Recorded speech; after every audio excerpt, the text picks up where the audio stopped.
Hello everyone, দুপুরবেলা আমি কিন্তু রিহুকে স্নান টান করিয়ে বসিয়েছি আগে খেতে। ওই খিচুড়ি খায় এখনও, তাই একটু একটু করে চামচে করে ওকে খিচুড়ি খাইয়ে দিচ্ছি। আর আজকে আমরা চলে যাব আমার শ্বশুর বাড়ি, মানে রিহুর নিজের বাড়িতে। আর আমাদের পাড়ায় একটা বৌদির বাড়িতে না আজকে কালী পুজো ছিল। তো বৌদি কিন্তু আমাদের নেমন্তন্ন করেছিল কালী পুজোতে থাকার জন্য, বলেছিল যে আজকে দিনটাতে যেও না, কালকে শ্বশুর বাড়িতে চলে যেও। তো যাই হোক, আমি তো যেতে পারবো মানে করতে পারবো না সেটা, কারণ শ্বশুরমশাইকে অনেক আগে থেকেই বলা হয়ে গেছে আজকের দিনে নিতে আসতে। তো উনি তো সকালে নিতে এসছেন। এখন আমরা পেরিয়ে যাব, তাই একটুখানি কালী ঠাকুরের কাছে এসে একটু নমস্কার করে দিয়ে গেলাম। আর এই যে আমরা এখন বেরিয়ে যাচ্ছি। সবাই কিন্তু বাড়ির সবাই কিন্তু রিহুকে একটু একটু করে কোলে নিচ্ছিল, কিন্তু রিহু কিন্তু রিহুর বড়দাদা আর ছোটদাদাকে ছেড়ে কারোর কোলে যেতে রাজি না। মানে আমার জেঠু আর আমার বাবাকে ছেড়ে কিন্তু আর কারোর কোলে যেতেই রাজি না। তো যাই হোক, আমারও খুব কষ্ট হচ্ছিল যেতে।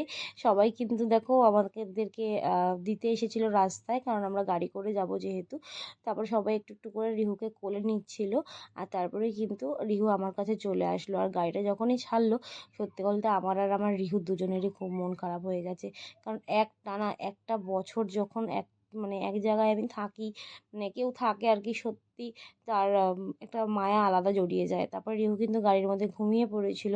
তারপরে যখন ঘুম থেকে উঠে দেখে যে আমি নিজের বাড়িতেই আছি, তখন কিন্তু একটু বেশ অবাক হয়েছিল। তারপর আস্তে আস্তে ঠিক হয়ে গেছে। দুদিন আমাকে খুব জ্বালিয়েছিল, কারণ অচেনা জায়গায় এসছে যেহেতু। তারপরে কিন্তু আস্তে আস্তে ঠিক হয়ে গেছিলো। আর এসে কিন্তু একটা বিস্কুট দিয়ে দিয়েছিলাম, ওটা খাচ্ছিল এখনও।